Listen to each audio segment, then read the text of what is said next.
lẹ́yìn báyìí. Mo ti ní sùúrù tó.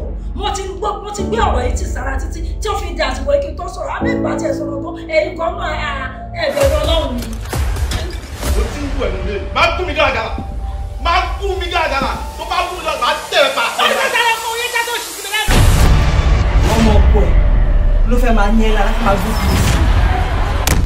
Ọjọ́ tí bá túrú ẹlẹ́yà gbígbé máa jẹ́ kẹ́mi ẹ̀ jẹlẹ̀. Ṣé ìtọ́jú lọ́rọ̀ ṣé ẹ̀ mọ̀ pé kiri ẹ́ńjìn ni ó máa ní ìdí ọ́ìlì tí ó tó tẹ̀ bá ọ́ìlì ẹ̀ ó máa nọ́ọ̀dù. Ìgbà tí mo ń bọ̀ àwọn kan tẹ̀ omi wọ́n ń tẹ̀lé mi bọ̀. Wọ́n ń tẹ̀lé ṣé mo dẹ̀ rójú wọn.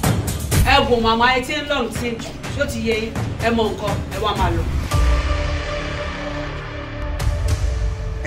Bóyá kò gánà lè gbọ́n kó tí wọ́n sọ kó wọ́n fẹ́yàwó mi. Mo ṣẹ̀ṣẹ̀ rí gbòò ní làákà ẹ̀. Kó fẹ́yàwó kejì. Ìwọ tí wọ́n ń sọ̀rọ̀ mélòó ló nílé. Kí ló dé tó ń fẹ́ ọ̀rẹ́ ilé ìmọ̀ nínú ilé ọlá ṣé torí pé mo dẹ̀ ti gbà ẹ́ láyè? Eégún mọ ni èèyàn ni ò mọ́ mà ọmọ àdúgbò yìí là wà.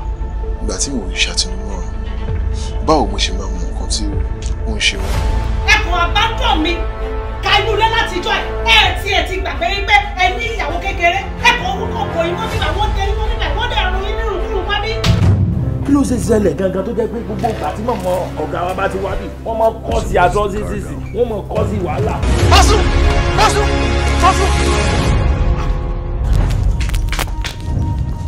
Kó padà lọ sínú ilé yẹn kó lọ sílé ikú kó wá lọ bá ṣọ̀pọ̀nà tó wà nínú ilé yẹn tó pẹ̀rẹ̀ níyàwó.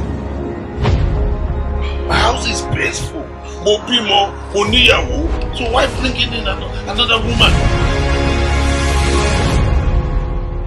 Amure agbára ni, Amure ìṣẹ́gun ni.